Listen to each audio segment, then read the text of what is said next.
Thank you, Presiding Officer. I'm very grateful for the opportunity to provide an update to members on NHS capital projects, specifically on the current position and next steps for the Monklands replacement project.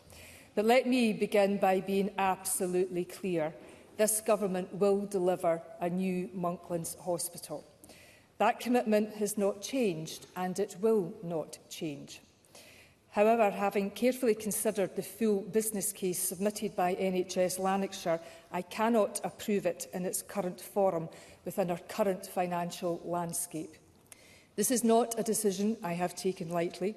The case for replacing Monklands is well established. The current hospital estate is ageing. It presents ongoing operational challenges, and it constrains the delivery of modern models of care, and staff have worked in difficult conditions for many years, and they deserve better. Patients deserve better. There have been very active campaigns by members across this chamber to represent the views of constituents in Lanarkshire, including from my colleague Neil Gray and Fulton McGregor. And I fully appreciate the strength of feeling on the need for a new Monklands hospital. However, it is also my responsibility to ensure that major investment decisions are affordable, deliverable and aligned with the future direction of our health and care system. The proposal before us, with an estimated cost of around £2.1 billion, would represent an unprecedented concentration of capital investment in a single health project. For context, that would be an estimated £5 million per bed to deliver, and would exceed the cost it took to deliver Scotland's largest hospital, the Queen Elizabeth University Hospital, and the new HMP Glasgow.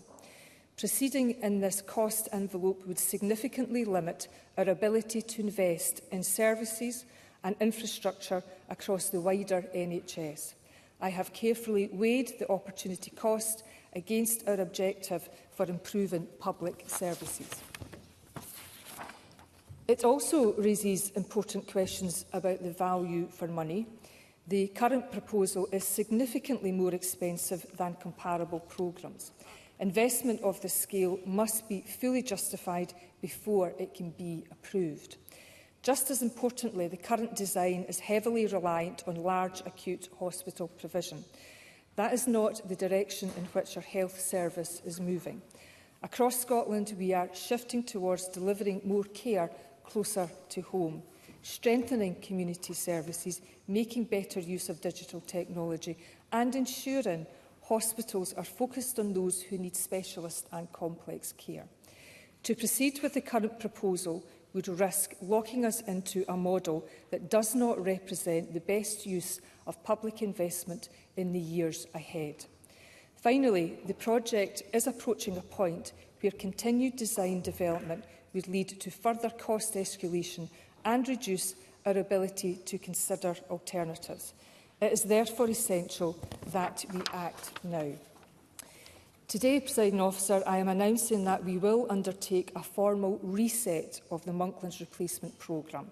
This is a reset and not a stop. This will involve pausing progression of the current design and commissioning a comprehensive redesign, which will be led jointly with the Government, NHS Lanarkshire and partners across the west of Scotland. This is not a delay for its own sake, and we are not stepping back from our commitment. The new design will take a whole system approach, bringing together acute care, community services, diagnostics and digital provision in an integrated model. This work will importantly take place at pace from the summer, focused on designing a modern hospital with a more efficient footprint. And I recognise that this announcement will raise concerns locally, and I want to address those directly. First, we remain fully committed to building a new hospital at Monklands. Second, this is not about downgrading services. This is about delivering the right service in the right place. Core services, including accident and emergency, will be retained. Third, I recognise the challenges faced by staff and patients in the current hospital, and I can announce today that we will invest in addressing immediate infrastructure risks, including known issues affecting patient experience. And this will ensure that safe, high-quality care continues while the replacement programme is taken forward. And I also want to pay tribute to the staff at Monklands for their dedication, for their patience and professionalism. They have been waiting a long time for a new facility, and the project team has worked hard to progress this important project. And I am committed to working closely with NHS Lanarkshire to move this project forward at pace. And I am committed to ensuring the new Monklands Hospital plays a core role in designing how we deliver services in the future. That means ensuring Monklands acts as the blueprint for how we deliver better services in the community, building on the work being taken forward by our sub-national planning partnership. For example, I am very open to the prospect of Monklands not only being an acute hospital, but also delivering some specialist services for communities across the Central Belt and West of Scotland. Alongside the reset of the Monklands programme, we will use this opportunity to rebalance investment across the wider system. The scale of the original proposal would have concentrated a significant proportion of our capital budget in a single project. By taking a different approach, in addition to investing in services serving the people of Lanarkshire, we can invest more broadly. Central to this will be investment in community health hubs. These hubs will bring together services such as general practice, community nursing, mental health care, diagnostics and outpatient services in modern facilities closer to home. They will make it easier for patients to access coordinated care in a single place, reducing the need to travel to hospital. We have set out the first phase of investment in these hubs in Port Glasgow, Cowdenbeath and Lochgelly and East Calder. We will use those projects to deliver a standardised model for further centres, including in Hamilton, Cumbernauld, Edinburgh, Ayr, Kincardine, Inverness, Eastern Bartonshire and Glasgow. For patients, this will mean quicker access, earlier intervention and more care delivered in the community. For the wider system, it will reduce pressure on acute hospitals, allowing focus on those who need specialist care most. As part of this programme, I can announce today, specifically for Lanarkshire, that we will begin with a new GP walk-in facility in Lanark, transforming an old shop front and a retail park in the town centre into a new GP walk-in centre. We will also, of course, be delivering a new walk-in GP service in Shotts. By rebalancing our investment, it is also my intention that we will deliver on other NHS capital projects, which are priorities for communities across our country. For example, if there is further investment required to ensure the Beard and Anchor hospitals in Aberdeen can be delivered safely, then this is something that ministers will consider carefully.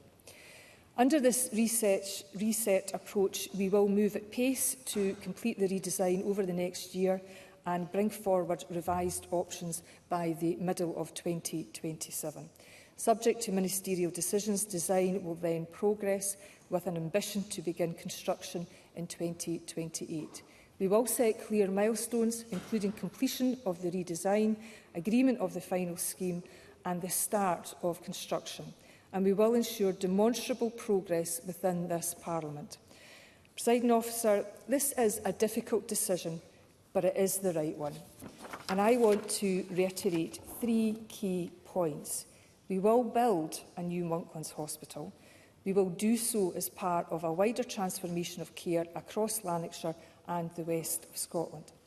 And we will ensure that this investment meets the standards required for managing public money by delivering the best possible outcomes for patients, staff and the people of Scotland. I commit today that this Government will work as quickly as possible with NHS Lanarkshire to ensure a redesign that is affordable, but crucially reassures the local community that vital services will not be lost or downgraded. I would be happy, Presiding Officer, to answer any questions members have today, but I will also be reaching out directly to offer a meeting with any local MSPs who may have further issues that they wish to discuss also. Thank you very much.